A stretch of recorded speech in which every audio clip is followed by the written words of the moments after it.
Baik, Shalom, selamat sore Bapak Ibu Saudara Jemaat GBT Kristus Pengasih, juga Bapak Ibu Saudara dimanapun berada. Sore hari ini kita kembali mengucap syukur, sebab begitu besar kasih Allah dalam kehidupan kita, sehingga Dia rela memberikan hidupnya buat setiap kita. Mari naikkan syukur kita sore hari ini. Terima kasih Tuhan Yesus, sebab hanya Kaulah yang layak disembah Tuhan, Kaulah yang layak ditinggikan.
Prapaskah, Bapak Ibu Saudara dimanapun berada, saya percaya sore hari ini kita bersuka cita, sebab Dia naik ke surga, Dia bangkit buat setiap kita.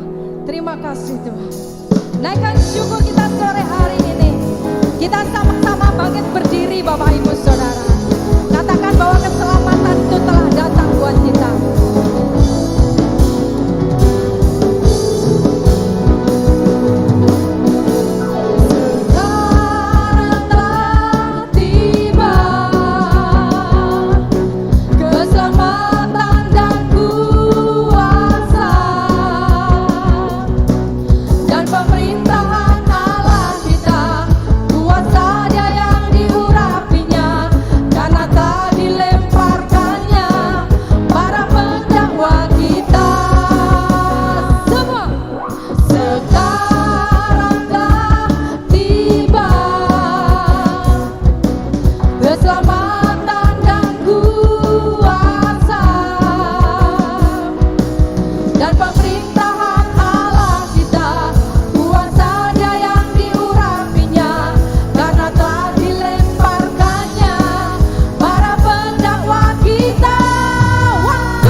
Setiap kita yang percaya dimanapun berada, angkat kedua tangan kita Bapak Ibu Saudara. Katakan bahwa Dia hidup. Yesus hidup buat setiap kita. Haleluya. Hidup, Dia bangkit, Dia naik ke surga. Siapkan tempat buat saya dan Bapak Ibu Saudara. Yesus hidup. Yes.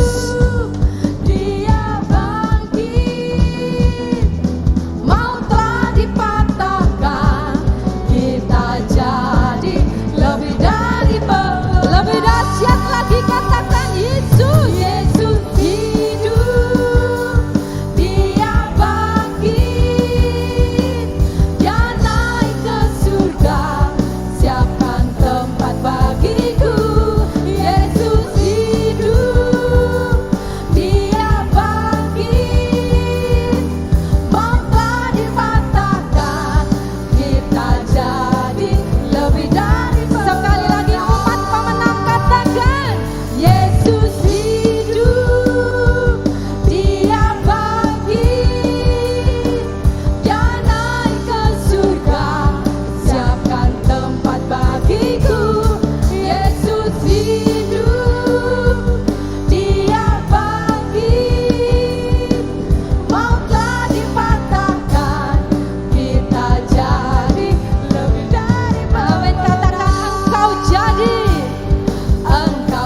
Setiap kita sudah ditebus oleh darahnya. Sebab dia hidup menunjukkan bahwa dia adalah Allah di atas segala Allah. Amin. Sekali lagi kemuliaan yang panjang buat Allah kita. Tak perlu kami takut Tuhan, tak perlu kami gentar, sebab Engkau berjalan bersamaku. Haleluya Yesus.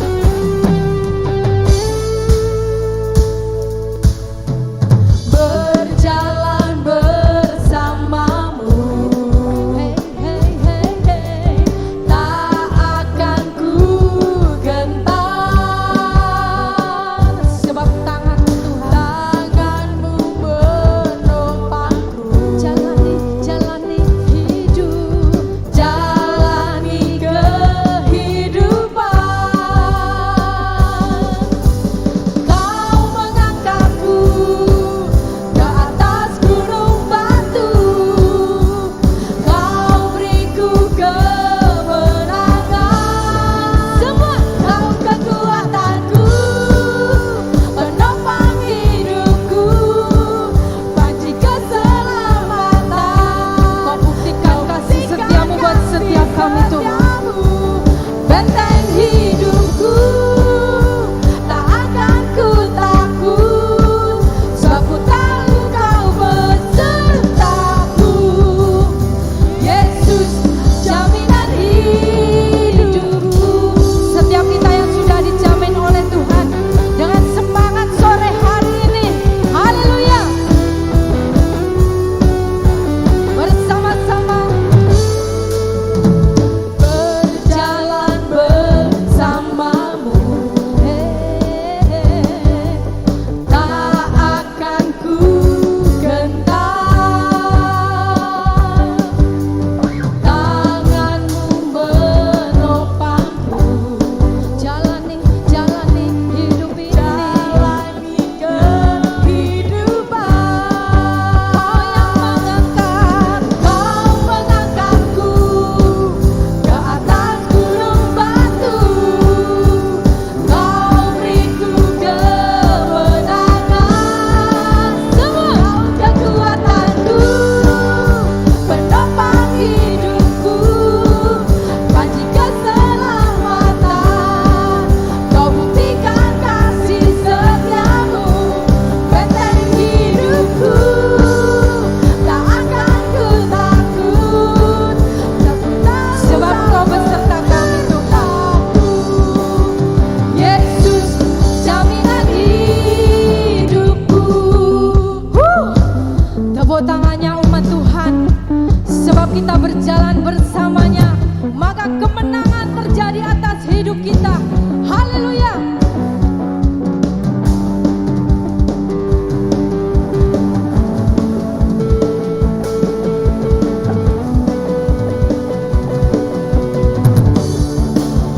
Kau kekuatanku, penopang hidupku, panci keselamatan. Kau buktikan kasih setiamu, benteng hidupku, tak akan ku takut, sebab ku tahu Kau besertaku. Yesus, jaminan hidup. Sekali lagi yang sudah dijamin hidupnya, kekuatanku, penopang hidupku, panci keselamatan. Kau buktikan kasih setiamu, benteng hidupku, tak akan ku takut, sebab ku tahu Kau besertaku. Yesus, jaminan hidupku. Yesus, jaminan hidupku. Yesus, jaminan hidupku. Haleluya Yesus, Kaulah jaminan hidup kami Tuhan. Haleluya, thanks Lord. Syukur bagi-Mu Tuhan. Amin. Terima kasih Tuhan. Sebab oleh pengorbanannya kita diselamatkan.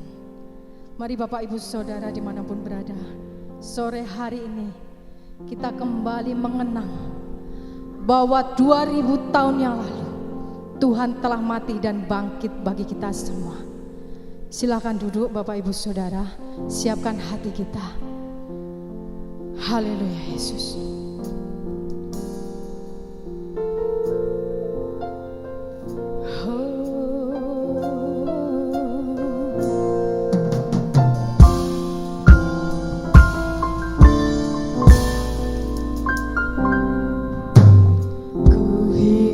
Oleh anugerah-Mu yang terbaik ku terima dari-Mu. Rancangan-Mu indah bagiku, sebab ku hidup selalu di dalam.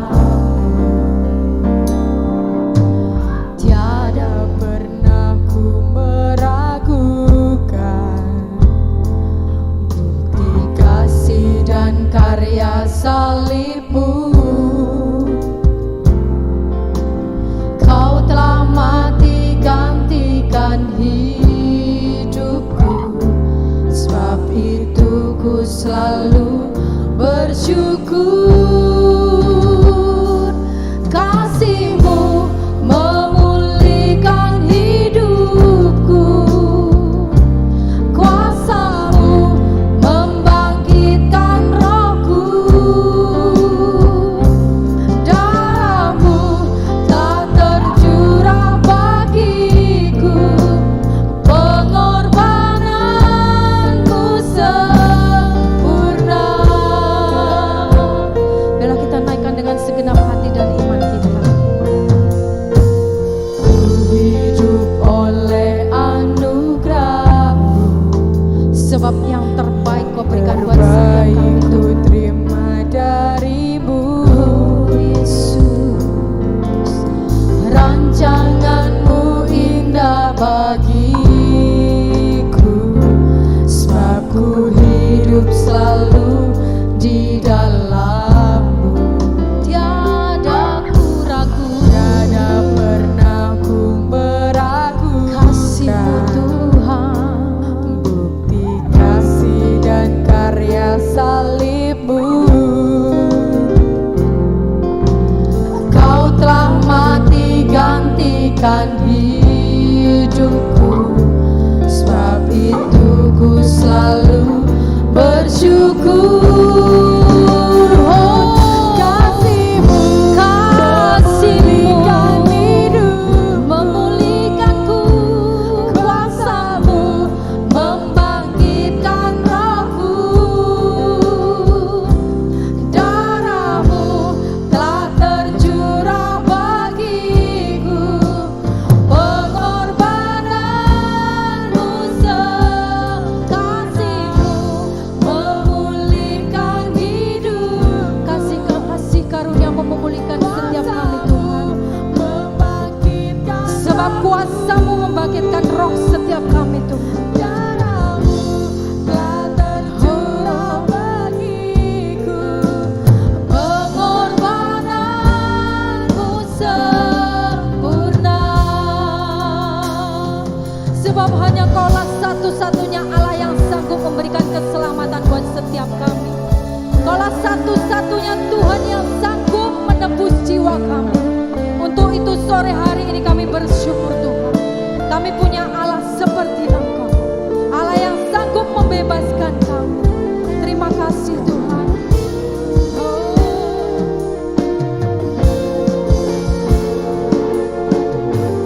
Bersama-sama katakan,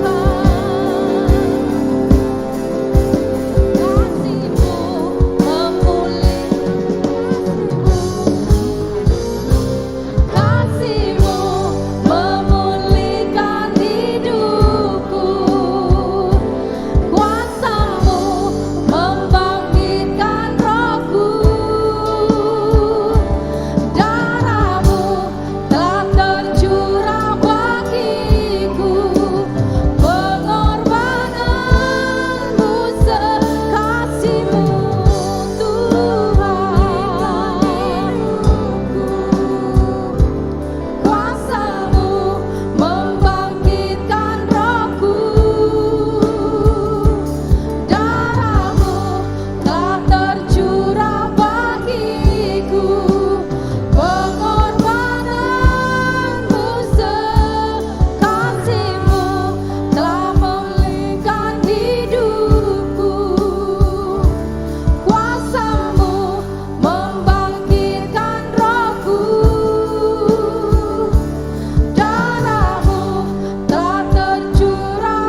terima kasih kalau pada saat hari ini Tuhan masih memberikan kesempatan kepada kami. Untuk kami selalu ingat pengorbanan-Mu yang sangat sempurna, membawa kami ke dalam sebuah kemenangan. Hari ini berfirman-Lah Tuhan, kami siap mendengarkan. Di dalam nama Yesus kami berdoa. Amin. Baik, shalom kekasih Tuhan. Shalom jemaat Tuhan GBT Kristus Pengasih. Dan saya mengucapkan selamat Paskah 2020. Dan juga untuk pendengar Radio Shalom dimanapun berada, selamat beribadah bersama dengan keluarga. Dan yakinlah bahwa makna kebangkitan Kristus itu tidak akan sia-sia dalam hidup kita. Mungkin hari ini kita tidak bisa berkumpul seperti tahun-tahun yang dulu di peringatan Paskah. Tetapi Tuhan izinkan hal itu terjadi dalam setiap kehidupan orang percaya, supaya kita bisa membangun mezbah pribadi kepada Tuhan. Ini penting saudara yang terkasih di dalam Tuhan. Nah, sebelumnya saya mengucapkan terima kasih kepada Bapak Gembala Sempat yang sudah memberikan kesempatan kepada saya secara pribadi yang kesekian kali untuk menyampaikan firman Allah. Hari ini sebuah tema yang perlu saya angkat ini tentang sebuah kebangkitan Kristus. Kalau tahun-tahun yang lalu saya menerima sebuah WA, foto di WA, mungkin panjenengan pernah menerima hal itu. Bunyinya begini, pengumuman jadwal melayat Tuhan Yesus dibatalkan. Pernah terima WA seperti itu? Kalau tahun ini saya belum menerima. Tapi tahun-tahun yang dulu saya pernah menerima sebuah foto melalui WA itu mengatakan bahwa pengumuman jadwal melayat Tuhan Yesus dibatalkan. Saudara yang terkasih di dalam Tuhan Yesus Kristus, karena apa? Jumat Agung Yesus mati. Pada hari yang ketiga bangkit, makanya layatnya batal. Itu berdasarkan dalam Lukas pasal 24. Nah, saudara yang terkasih di dalam Tuhan, akhir-akhir ini saudara apa yang kita alami, apa yang kita rasakan dan apa yang kita ketahui umat orang-orang yang ada di dunia ini, manusia yang berada di dunia ini mengalami sebuah ketakutan yang sangat luar biasa. Dengan adanya apa? Tahun 2020 Paskah luar biasa tahun ini. Amin. Kok tidak ada amin? Amin. Amin, harus amin. Mengapa saudara terkasih di dalam Tuhan? Karena tahun 2020 Tuhan memberikan kesempatan kepada kita untuk hubungan pribadi dengan Tuhan. Tadi sebelum ibadah raya pertama, saya ngomong-ngomong dengan beberapa jemaat, ada salah satu jemaat yang share, Pak ini hal yang sangat luar biasa, masa penuaian datang ini Pak. Di mana kita dikhususkan oleh Tuhan, diberi kesempatan oleh Tuhan untuk membangun relasi secara pribadi. Oh, bagus juga. Seketika itu ada jemaat mengatakan demikian itu, saya langsung merenungkan diri. Betul juga. Yang biasanya tidak pernah kumpul doa bersama dengan keluarga, Tuhan izinkan melalui virus ini kita bisa berkumpul, berinteraksi bersama dengan Tuhan. Kita akan lihat bersama dalam 1 Korintus pasal 15 ayat 3 sampai 9. Kalau ibadah raya pertama Dr. Yolan sudah membahas di dalam ayat yang ke-54 dan seterusnya. Hari ini saya akan membahas di 1 Korintus 15 ayat 3 sampai 9. Berbunyi tentang kebangkitan Kristus. Saya tidak tulis di dalam multimedia ini, tetapi saya mengajak kepada kekasih Tuhan, baik yang ada di gereja ini maupun yang di rumah yang sedang mendengarkan Radio Shalom ini, kita akan baca bersama-sama. 1 Korintus 15 ayat yang ke-3 sampai yang ke-9. Kalau sudah ketemu katakan amin. Sekali lagi kalau sudah ketemu katakan amin. Amin. Baik, kita baca. 2, 3.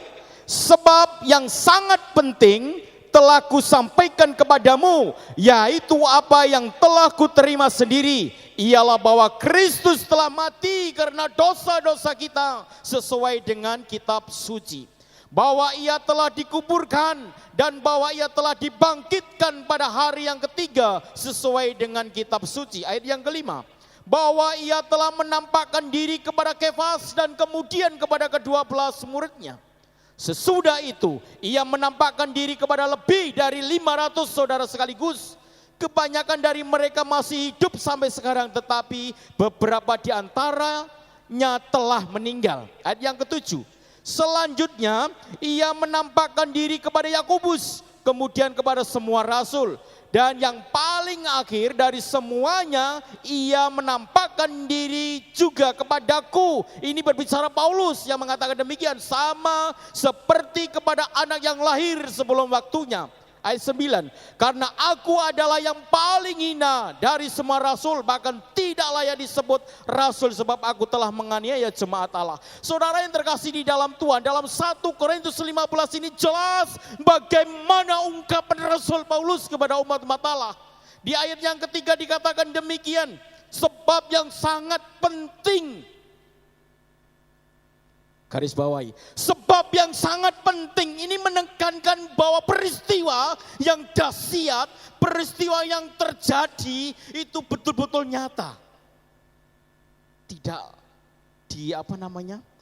direkayasa. Ada banyak pendapat yang mengatakan Yesus itu bangkit itu direkayasa. Yesus itu bangkit, yang mati di kayu salib itu bukan Yesus. Ini ada sebuah teologi yang mengatakan demikian, orang berpendapat demikian. Itu yang mati di kayu salib itu bukan Tuhan Yesus, tetapi orang lain yang menyerupai Tuhan Yesus. Yang disalib itu bukan Yesus. Ada bilang yang disalib itu adalah Yudas Iskariot. Saudara yang terkasih di dalam Tuhan, ada begitu banyak argumentasi yang muncul tentang kebangkitan Yesus. Kita perlu tahu bahwa kalau Yesus tidak bangkit, maka sia-sia iman saya dan saudara. Ngapain kita percaya kepada Kristus kalau dia mati? Saudara renungkan baik-baik. Kalau kita ke makam, masih ada tubuh di sana. Makam yang sangat istimewa dan terpenting dalam hidup kita adalah makam Yesus. Makamnya itu kosong. Kalau saya membaca di sebuah buku mengatakan, ada seorang penulis buku mengatakan bahwa nabi-nabi itu makamnya ditempati. Tapi kalau Kristus makamnya kosong. Makanya ada lagu sebab dia hidup, ada hari esok. Kubur kosong membuktikan dia hidup. Ini sebuah keyakinan yang perlu kita renungkan bersama.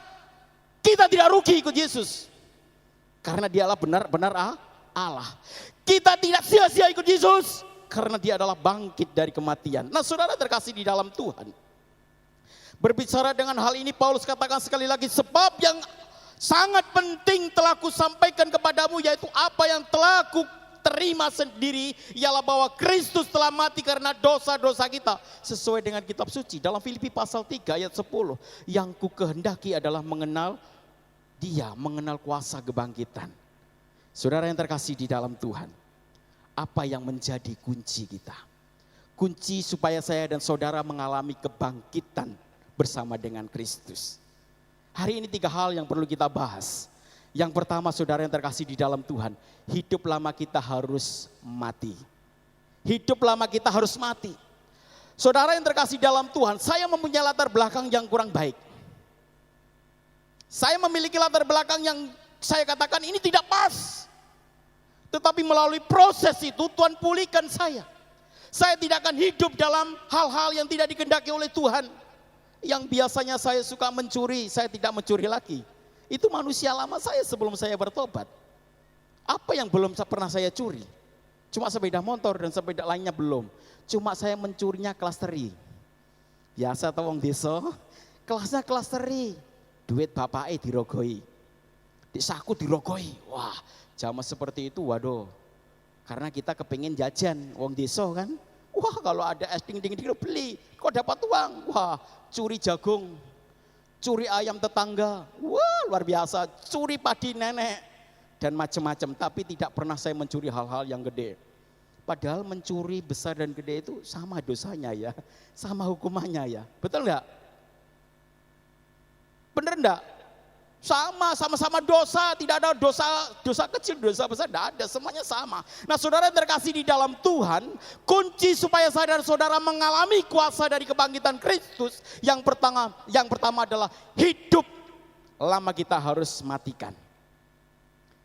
Kita lihat di dalam Roma, atau tidak tahukah kamu bahwa kita semua yang sudah dibaptis dalam Kristus telah dibaptis dalam kematiannya. Saudara, sebagai orang yang percaya kepada Kristus, sebagai pengikut Kristus, memang saya tidak mengajarkan bahwa baptisan itu menyelamatkan, tidak. Saya tidak mengajarkan demikian. Baptisan itu adalah merupakan simbol atau lambang bahwa saya itu mati dan bangkit bersama dengan Kristus. Makanya dikatakan demikian, atau tidak tahukah kamu bahwa kita semua yang sudah dibaptis dalam Kristus telah dibaptis dalam kematiannya. Saudara yang terkasih di dalam Tuhan Yesus Kristus, ini jelas sekali mengapa Tuhan mengatakan demikian kepada saya dan saudara. Untuk mengalami kehidupan kebangkitan, setiap orang harus terlebih dahulu mati. Tidak ada orang yang bisa hidup dan menang kalau ia tidak mengalami kematian. Kepingin bangkit, mati odise. Ini ketakutan luar biasa. Aduh, nanti takutnya si COVID-19 itu kena saya. Takut. Akhirnya dikarantina. 14 hari diperpanjang sampai tidak ada batasnya. Sampai kapan? Ada sebuah ketakutan. Tetapi ingat baik-baik di sini. Yesus mati bukan karena penyakit. Yesus mati bukan karena usia. Yesus mati bukan karena kecelakaan. Yesus mati bukan karena minum-minuman yang dilarangnya. Tetapi dia menyerahkan dirinya dengan sendirinya untuk siapa? Untuk dosa saya. Untuk dosa kita semua. Saudara yang terkasih di dalam Tuhan. Apa yang dimaksud dengan kematian adalah dibaptis di dalam kematian Kristus. Mati bersama dengan Kristus. Jadi tinggalkan, kuburkan, matikan semua dosa itu. Hal-hal keduniawian, hal-hal kedagingan. Kalau kita sudah percaya kepada Kristus, hidup kita itu harus tampil beda. Kalau kita sudah percaya bahwa Yesus sebagai Tuhan dan Juru Selamat, kita mati bersama dengan Kristus. Berarti ada hal yang positif dalam hidup kita. Kita harus meninggalkan dosa itu. Yang biasanya punya sakit hati, dendam, tidak pernah mengampuni. Ketika percaya kepada Yesus harus dihilangkan itu semua, tidak boleh diulang lagi. Ini manusia lama kita seperti itu. Mungkin hidup kita, waduh seneng ngerasani tonggoni. Seneng jelek-jelek no bojone. Gitu. Ini terus seneng ngerusui rumah tangga tonggone. Ini manusia lama. Tetapi kalau sudah percaya kepada Kristus, ini perlu kita perbaiki, perbaharui.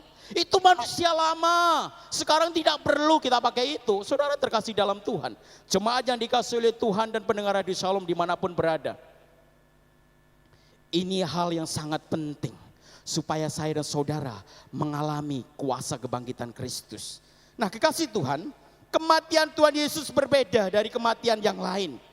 Bukan mati karena dibunuh, karena usia, kecelakaan, dan sakit penyakit. Tetapi Tuhan Yesus mati karena menyerahkan dirinya sendiri. Tidak ada orang di dunia ini lahir mati untuk orang lain. Benar apa tidak? Benar apa tidak? Saudara terkasih di dalam Tuhan, umpamanya saya mencuri, ditangkap Pak polisi, saya mau digebuki, mau dihukum.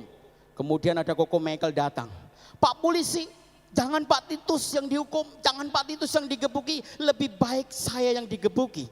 Maukah demikian? Jelas gak mau. Kalau saya digebuki mungkin gak akan bonyok-bonyok, paling-paling ya ireng-irengan. Tapi kalau Koko Michael digebuki, wis kita raka-karuan wajahnya. Nah, saudara yang terkasih di dalam Tuhan Yesus Kristus, Yesus mati tidak seperti itu. Yesus mati menyerahkan dirinya untuk siapa? Untuk saya, untuk kalian semua, untuk menebus dosa saya ini loh.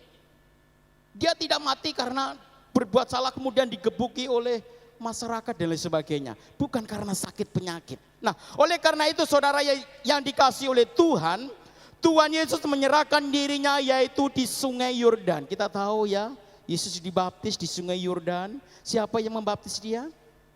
Adalah Yohanes Pembaptis. Ini membuktikan bahwa aku menyerahkan diri, sama seperti hidup kita. Kita dibaptis dulu bukan karena paksaan kepada orang tua. Kamu baptis, wis gede, wayai kamu ikut baptisan dan lain sebagainya. Bulan yang lalu saya katekesasi 9 jemaat. Sebelum saya katekesasi untuk baptisan ini, saya tanyakan kepada mereka, kamu dibaptis dipaksa orang tua kamu, saudara kamu, pak pendetamu, atau gurumu? Dia katakan, tidak, keluar dari hati saya. Mengapa kamu mau dibaptis? Saya ingin lebih mengenal Tuhan lebih dekat lagi. Wow, luar biasa. Kenapa kamu mau dibaptis? Saya ingin dimeteraikan. Wah. Kenapa kamu mau dibaptis? Saya ingin hidup baru. Nah, saudara yang terkasih dalam Tuhan, itu lambang bahwa orang percaya itu harus dibaptis dulu, digeletakno. Saudara terkasih dalam Tuhan, itu membuktikan bahwa kita mati manusia lama, hilang. Kita bangkit memakai manusia yang baru.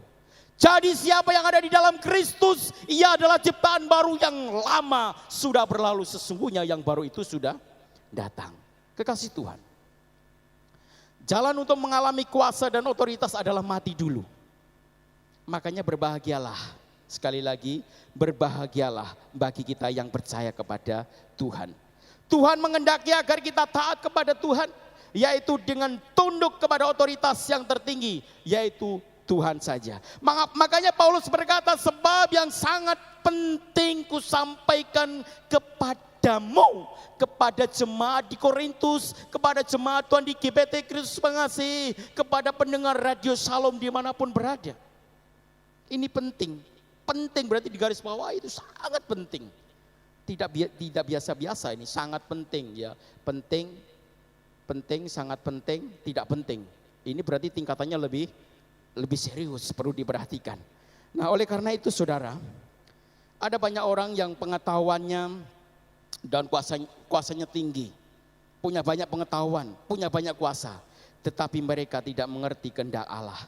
Kita hanya bisa mengerti kehendak Allah apabila kita menyerahkan diri kita untuk kemuliaan nama Tuhan.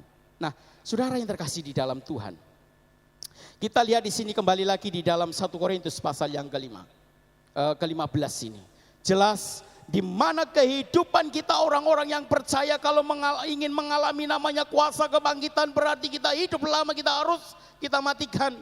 Jangan pakai itu lagi. Nuwun sewu, ini istilah orang Jawa, kalau meludah gak usah dijilat lagi. Kalau baju yang sudah rusak, sobek, dibuang, gak usah diambil lagi.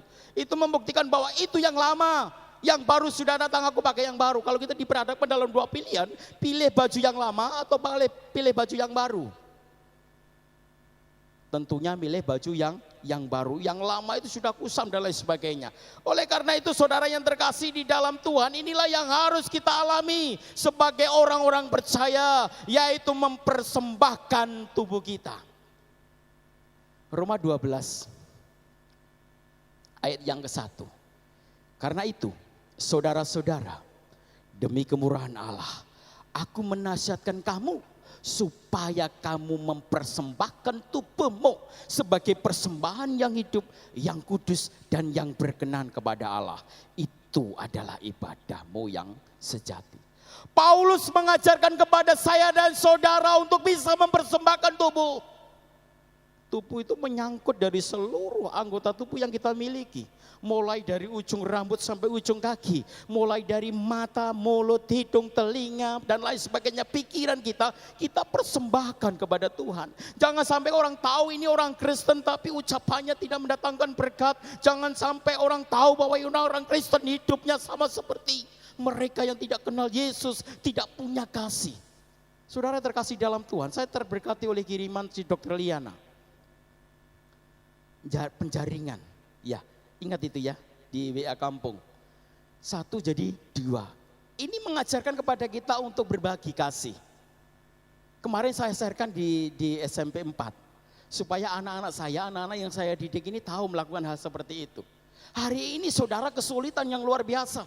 Banyak orang-orang yang mengalami kesulitan ekonomi. Kalau kita kelebihan ngapain sih kita, apa susahnya untuk berbagi sedikit. Itu pun akan menjadi berkat. Ini adalah kesaksian hidup. Manusia lama kita dulu pelit, ketika kita percaya kepada Kristus jadi orang yang murah hati. Kalau melihat orang penderitaan, orang lain tidak hanya simpati tetapi empati juga di situ. Datang, ayo dikasih sesuatu. Nah, saudara yang terkasih di dalam Tuhan, ini namanya mempersembahkan tubuh.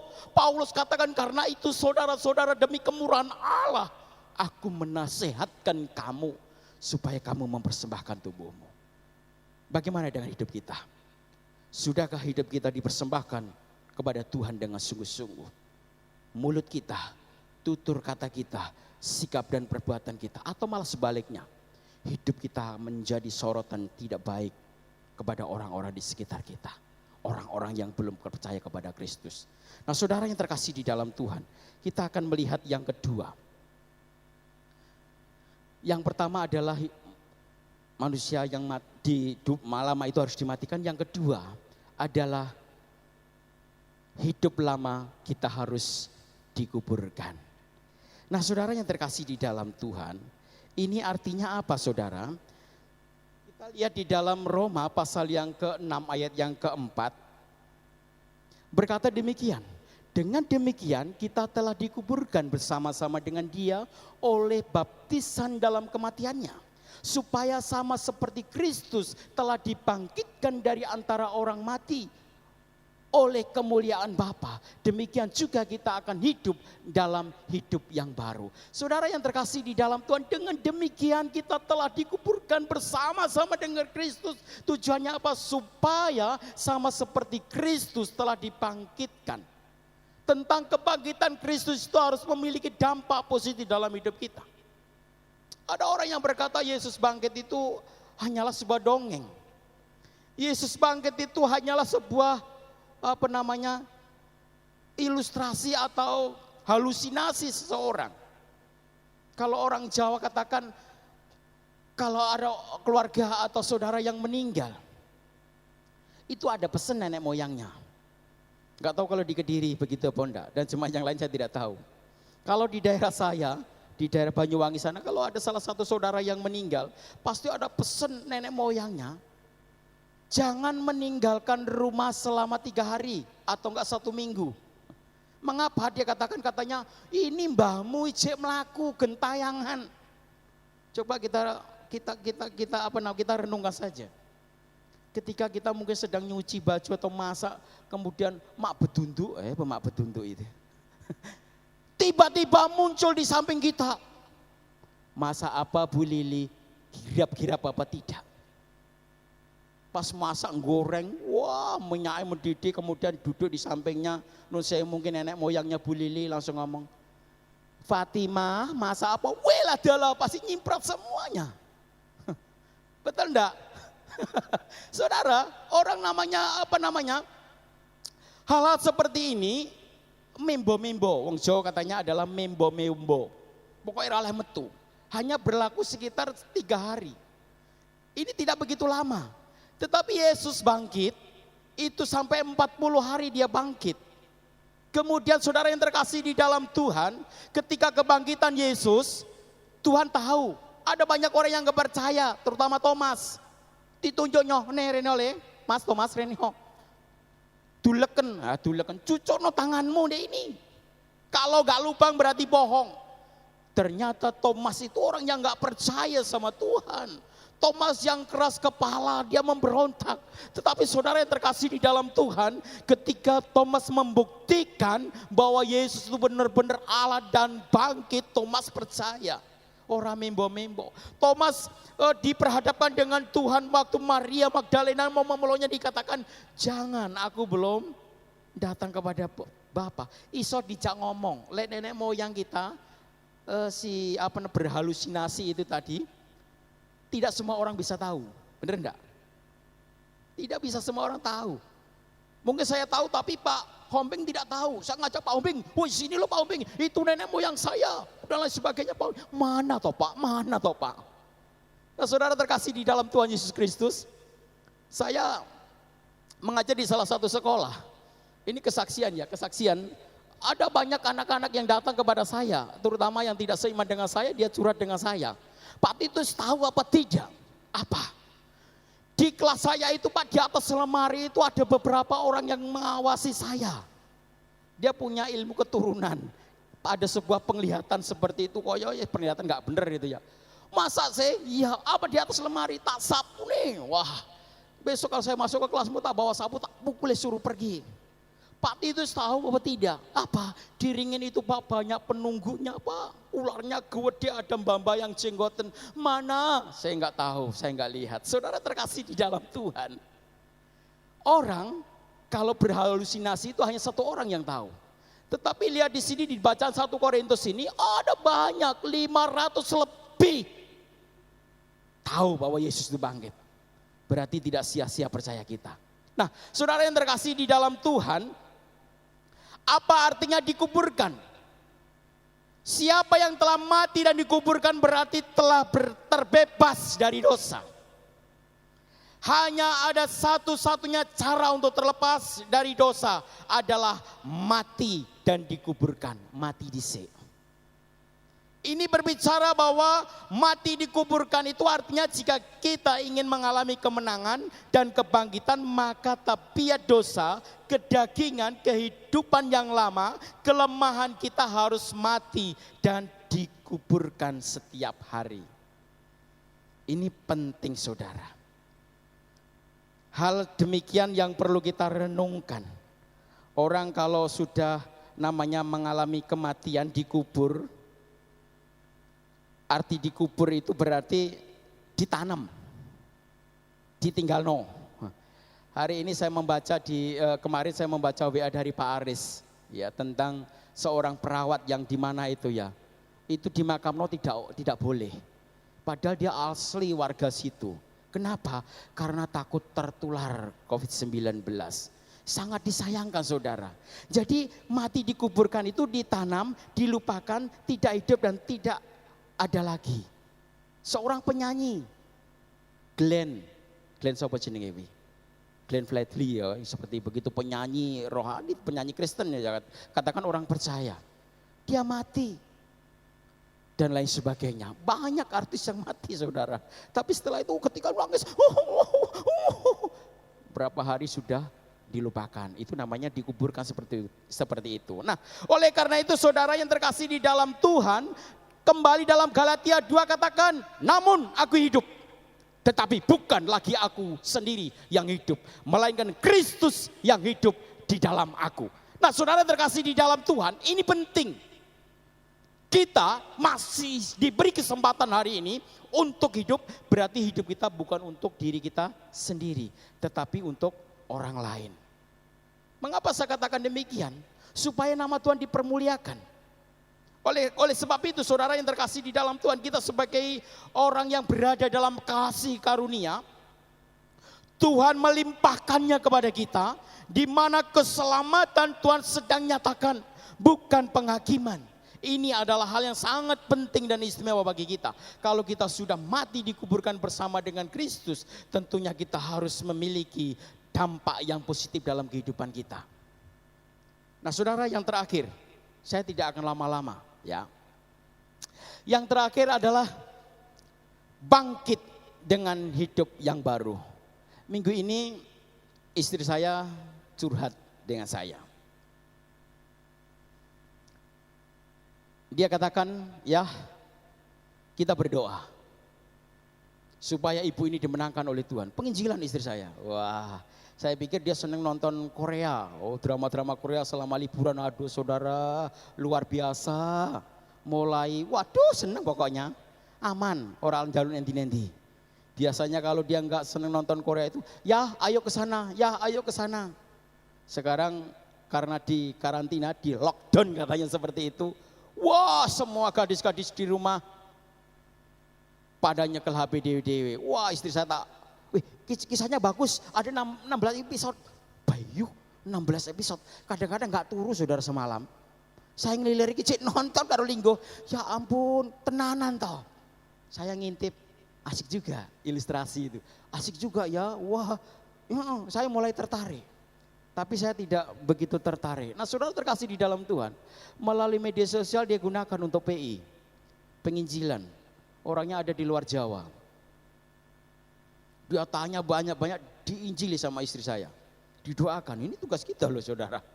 Ini tugas kesempatan kita orang yang percaya. Ketika kita bangkit bersama dengan Kristus, ojo meneng wae.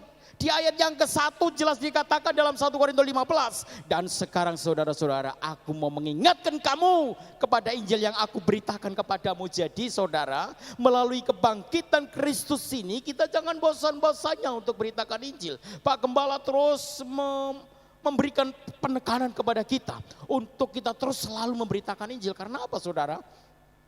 Lu kok ngene mas? Apa gini mas? Ya. Mengapa saudara terkasih di dalam Tuhan Yesus Kristus? Karena hal itu penting. Tema tahun ini tema yang sangat luar biasa. Tentang keluarga. Saya tidak tahu apakah Bapak Gembala dapat pewahyuan dari Tuhan. Sehingga beliau mau merancangkan sebuah tema yang sangat luar biasa. Di tahun 2019 dia katakan bahwa tahun ini, tahun 2020 kita akan mengangkat tema tentang keluarga. Betul saudara, lockdown betul. Keluarga terus membangun misbah doa.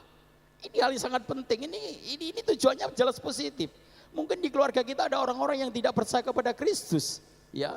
Melalui mesbah itu pun luar biasa saudara. Karena saya sendiri merasakan ketika orang tua saya yang belum percaya kepada Kristus, ada namanya mesbah keluarga, ada namanya bina warga. Di situ Bapak Gembala dan hadir di situ memberikan kekuatan, dan akhirnya saudara terkasih dalam Tuhan, satu di jiwa dimenangkan oleh Tuhan dan malaikat Tuhan bersorak-sorak. Ini adalah tugas saya dan saudara. Mati mas. Ya. Oleh karena itu saudara yang terkasih di dalam Tuhan Yesus Kristus, bangkit dengan hidup yang baru. Tadi dalam 1 Korintus 15 ayat 17, siapa yang ada di dalam Kristus, ia adalah ciptaan baru, yang lama sudah berlalu, sesungguhnya yang baru sudah datang. Nah saudara, tidak ada kebangkitan tanpa kematian dan dikuburkan. Tidak ada hidup kembali tanpa sebelumnya kita mati dulu. Segala sesuatu yang bukan dari Bapa di sorga, di dalam hidup kita harus mati dan dikuburkan bersama dengan Kristus. Saudara, dalam Roma 6 ayat 4b dan sampai 5 dikatakan supaya sama seperti Kristus telah dibangkitkan dari antara orang mati oleh kemuliaan Bapa. Demikian pun juga kita akan hidup dalam hidup yang baru, sebab jika kita telah menjadi satu di dalam kematiannya, kita juga akan menjadi satu dengan apa yang sama dengan kebangkitannya. Nah saudara terkasih di dalam Tuhan, artinya adalah jika kita menjadi satu dengan kematian Kristus, maka kita juga akan menjadi satu dalam kebangkitan Kristus. Dengan kata lain, kita juga akan mengalami namanya kemenangan, mengalami kebangkitan, mengalami kehidupan dan kuasa kebangkitan daripada Kristus itu. Bagaimana dengan hidup saya dan saudara? Sudah berapa kali kita mengikuti ibadah perayaan Paskah? Mungkin sudah puluhan bahkan ratusan kali. Tetapi apakah punya dampak positif dalam hidup kita? Untuk kita bisa bangkit menjadi manusia baru.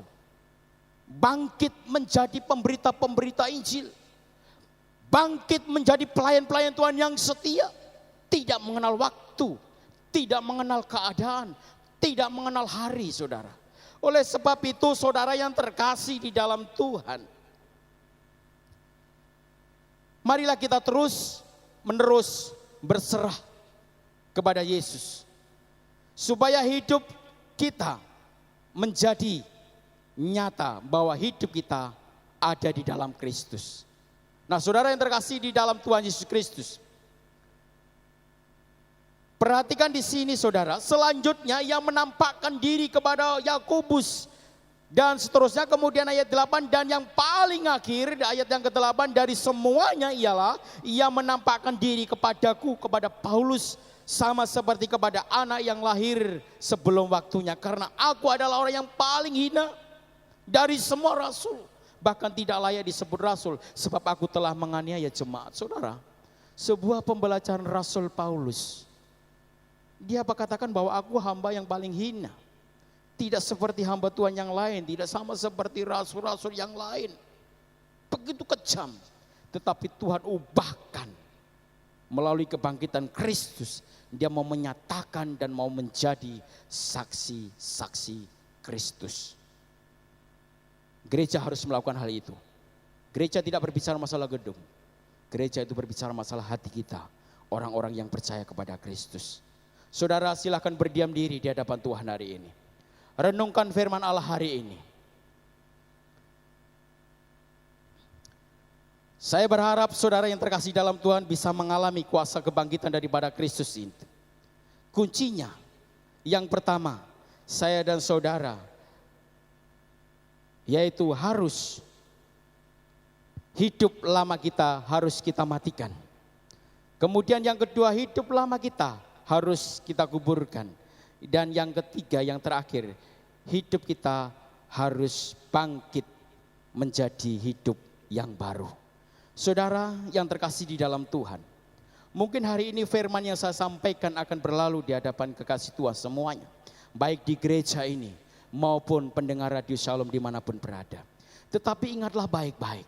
Saya dan saudara rindu ingin mengalami kuasa kebangkitan bersama Yesus. Matikan manusia lamamu.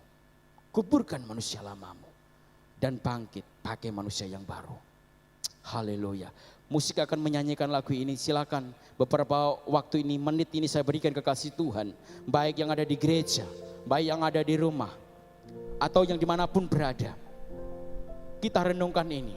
Dan mari kita membangun sebuah komitmen di perayaan Paskah ini. Kiranya Tuhan mau mengubahkan hati kita. Mungkin kita masih senang hidup dalam dosa. Hari ini saya katakan, stop dosa. Berhenti berbuat dosa. Dan hiduplah baru bersama dengan Kristus. Manusia lamamu kuburkan dan bangkit. Pakai manusia baru bersama dengan Kristus. Firman Allah sekali lagi katakan, siapa yang ada di dalam Kristus, ia adalah ciptaan baru, yang lama sudah berlalu, sesungguhnya yang baru sudah datang. Haleluya Yesus. Saudara yang terkasih di dalam Tuhan, kita renungkan dan kita aplikasikan firman ini dalam hati kita masing-masing. Kita percaya bahwa kebangkitan Kristus nyata di dalam hidup saya dan saudara. Kita percaya bahwa kebangkitan Kristus di dalam hidup kita akan membawa dampak yang positif, sehingga kita mau melangkah bersama dengan Tuhan. Hari ini, kesempatan ini, silakan saudara untuk berdoa secara pribadi. Lepaskan hal itu. Buang, kubur dosa lama kita. Kubur dosa-dosa kita. Dan mari kita pakai manusia baru kita. Kita hidup dan bangkit bersama dengan Kristus. Tidak ada lagi dosa dalam diri kita. Tidak ada lagi kata-kata yang tidak menjadi berkat. Tidak ada lagi sikap dan perbuatan yang merugikan orang lain. Tetapi hidup kita akan menjadi terang dan garam. Haleluya Yesus. Bapa yang di sorga, firman hari ini sudah berlalu. Kami terus berdoa biarlah firman-Mu terus menjadi rema dalam setiap kehidupan kami. Baik yang hari ini kami bersama-sama di tempat ini, maupun pendengar Radio Shalom dimanapun berada. Kami mau hidup kami dipulihkan. Kami mau hidup kami mengalami sebuah kuasa kebangkitan bersama dengan Kristus. Ini adalah peristiwa yang sangat luar biasa Tuhan. Kami, saya secara pribadi dan anak-anak Tuhan tidak rugi percaya kepadamu. Engkau adalah harga dalam hidup kami. Engkau adalah orang yang berharga di hadapan kami Tuhan. Terima kasih untuk pengorbanan-Mu. Terima kasih untuk kebangkitan-Mu Tuhan. Tuhan, ampuni dosa kami. Kami manusia yang lemah. Manusia yang sering jatuh dalam berbagai dosa. Tetapi kami ingin komitmen hidup kami ingin diperbaharui. Kami ingin mematikan manusia lama kami. Kami ingin menguburkan manusia lama kami. Dan kami ingin bangkit menjadi manusia baru di dalam Engkau. Terima kasih Bapa yang di sorga. Di dalam nama Yesus Kristus kami sudah berdoa dan bersyukur. Haleluya. Amin.